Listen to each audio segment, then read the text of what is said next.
అక్షతలు తీసుకొని అగ్నిదేవుడికి నమస్కారం చేస్తూ ఉండండి.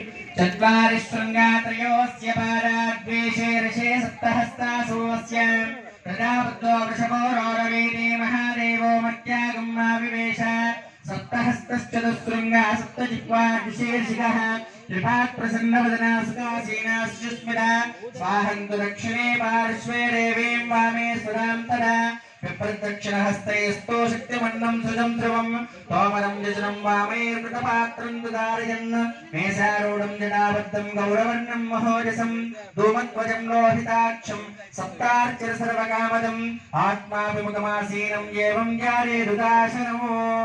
అగ్నిదేవుడికి మంచిగా నమస్కారం చేసుకుని అగ్నిలో వేయండి ఆ అక్షింతలని. స్వాహాస్వరాదేవి సమేత యజ్ఞేశ్వరాయ నమః. తర్వాత రెండు చేతుల్ని ఓం ఏష హి దేవా ప్రతిశోన సర్వాః పూర్వో హి జాతః సౌగర్భే అంతః సవిజాయమానస్య దృశ్యమానః ప్రత్యంగుకాస్తిష్టతి విశ్వతోముఖః. అగ్నిదేవుణ్ణి మీ వైపు 5 సార్లు అనుకోండి, 5 సార్లు అనుకోండి. వరదో భవ సుముఖో భవ సుప్రసన్నో భవ వరదో భవ యదోక్త జిహ్వయాః విర్గృహాణ. తర్వాత మళ్ళీ అక్షతలు తీసుకొని హోమగుండానికి 8 వైపులుగా వేయండి. చుట్టూ హోమగుండానికి చుట్టూరా 8 వైపులుగా వేయండి. ఓం తూర్పు నుండి మొదలుపెట్టి వేయండి. ఓం అగ్నయే నమః ఉతవహాయ నమః ఉదాసనే నమః కృష్ణవర్తనే నమః దేవముఖాయ నమః జ్వలజిహ్వాయ నమః వైశ్వానరాయ నమః జాతవేదసే నమః స్వాహా స్వరాదేవి సమేత యజ్ఞేశ్వరాయ నమః. అగ్నిదేవుడి దగ్గర మీరు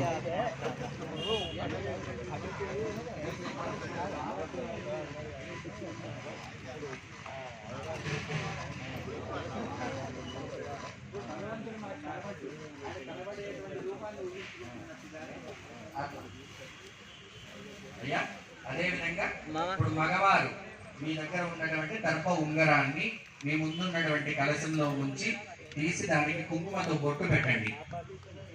దర్భ పవిత్రకి ఈ దర్భ పవిత్ర ధరించిన తర్వాత ఎట్టి పరిస్థితుల్లో కూడా ఓ మాట కానీ జారకూడదు. అంటే ఏది చెడు మాటలు అనకూడదు, మనస్సులో కూడా అనుకోకూడదు.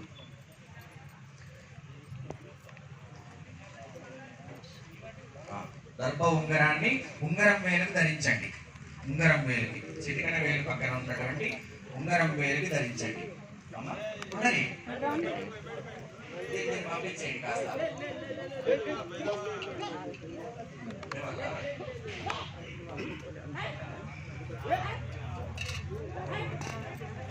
ఇప్పుడు మగవారు హోమగరిట తీసుకోండి, ఆడవాళ్ళు మీకు ఇచ్చినటువంటి హోమ ద్రవ్యాన్ని తీసుకోండి. స్వాహ అన్నప్పుడు మాత్రం వేస్తుంది. బాబు వేయచ్చు చొక్కాలు అదే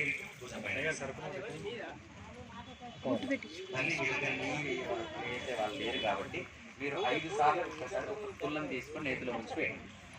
ఓకేనా?